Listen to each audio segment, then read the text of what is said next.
Ата-аналарға 8 кеңес. Бірінші кеңес.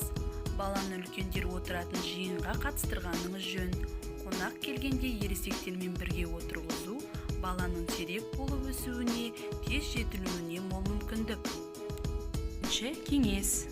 Баланы ешқашан біреудің көзінше сөкпегеніңіз жөн. Балаға тәрбиені оңаша сіңіріңіз. Сонда бала жасқаншақ, жалтақ болмайды. Үшінші кеңес. Балаңызбен кейдес ақылдасып кеңес сұрап тұрыңыз. Қате түсін түзетіңіз.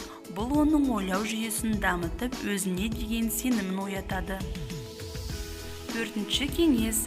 Балаңызбен сырласып, оған құпияларды сеніп тапсырыңыз. Бұл оның сырға беріктігі мен аманатшыл қасиетін қалыптастырады. Бесінші кеңес. Балаға уәде берсеңіз, оны міндетті түрде орындаңыз.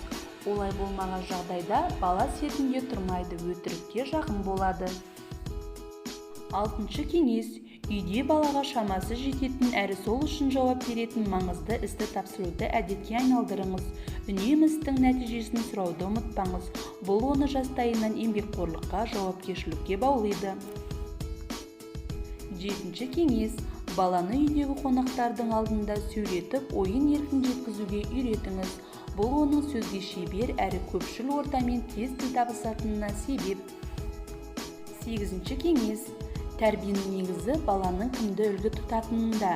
Өйткені оның бойындағы барлық қасиет еліктеу арқылы қалыптасады. Баланың бас ұстазы ата-ана. Назар қойып тыңдағандарыңызға рахмет.